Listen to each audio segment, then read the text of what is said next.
سیدنا یحییٰ علیہ السلام آپ کی عمر میں، بالکل آپ کی عمر، اور اللہ رب العزت نے کیا فرمایا؟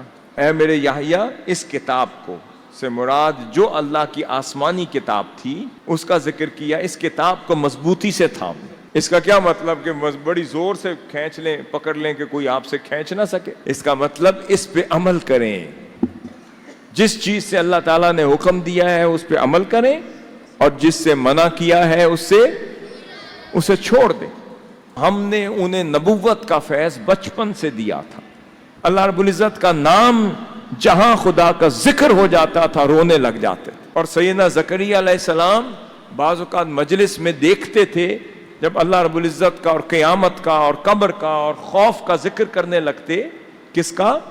خشیت الہی کا، خوف کا، قیامت کا، قبر کا، عذاب کا ذکر کرنے سے پہلے دائیں بائیں دیکھتے کہ کہیں یحییٰ تو نہیں بیٹھا، کیونکہ انہیں پتا تھا کہ اگر میں نے خوف الہی، خشیت الہی، محبت الہی کا ذکر کیا تو یحییٰ علیہ السلام کی ہچکی بند گئی، رونا شروع ہو گیا تو پھر وہ رک نہیں سکے گا۔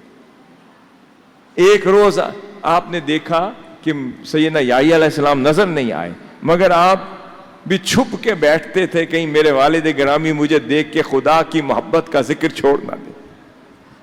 تو ایک روز آپ نے ذکر کیا اور آپ نے سن لیا، اور اتنی ہچکی بندی کے ہزاروں قطار رونا شروع کر دیا، اور اتنا روتے گئے، اتنا روتے گئے، اتنا روتے گئے کہ پھر وہاں پر کسی غار میں چلے گئے اور رونا شروع کر دیا، دن اور رات روتے چلے گئے، یہاں تک کہ آپ کی والدہ اور سیدنا زکریا علیہ السلام کو ڈھونڈتے ڈھونڈتے اس غار کے دہانے، اس کی دہلیز، اس کے دروازے تک پہنچے، اور وہ رو رہے تھے، اور آپ نے سمجھا کہ ملک الموت میری روح قبض کرنے کے لیے آ گیا۔ کہنے لگے کہ اگر آپ ملک الموت ہیں تو مجھے معاف کر دیں کہ میں اپنے والدین کا حق ادا نہ کر سکا اور مولا کا حق ادا نہ کر سکا۔ آپ بھی رو پڑے ان کی کیفیت کو دیکھ کر۔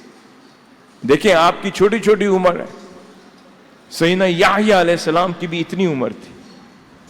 جب ان کے دوست ان کو کہتے تھے کہ یحییٰ علیہ السلام چلیں، آئیں کھیلنے کے لیے چلتے ہیں، آئیں کھیلنے کے لیے چلتے ہیں، تو آپ فرماتے ہیں کہ میں کھیل کود کے لیے پیدا نہیں ہوا، میں کھیلنے کودنے کے لیے پیدا نہیں ہوا، میں تو کس کے لیے پیدا ہوں؟ خدا کی عبادت کے۔ اپنے والدین کے لیے بہت ادب والے تھے۔ یحییٰ علیہ السلام کی خوبیاں تقوی والے تھے، ادب والے تھے، والدین کا ادب کرتے تھے، عبادت والے تھے، خشیت والے تھے، اور کھیل کود کی بجائے اللہ کی عبادت کو ترجیح دیتے تھے، اور خوف الہی والے تھے، اور اللہ رب العزت کو بڑے پیارے لگتے تھے۔ اگر آپ چاہتے ہیں کہ آپ بھی اللہ کو پیارے لگیں اور اللہ کے محبوب علیہ الصلوۃ والسلام کی آنکھوں میں آپ بھی پیارے ہو جائیں اور حضور شیخ الاسلام کے دل کو پیارے لگیں، تو کیا کریں؟ عبادت کریں۔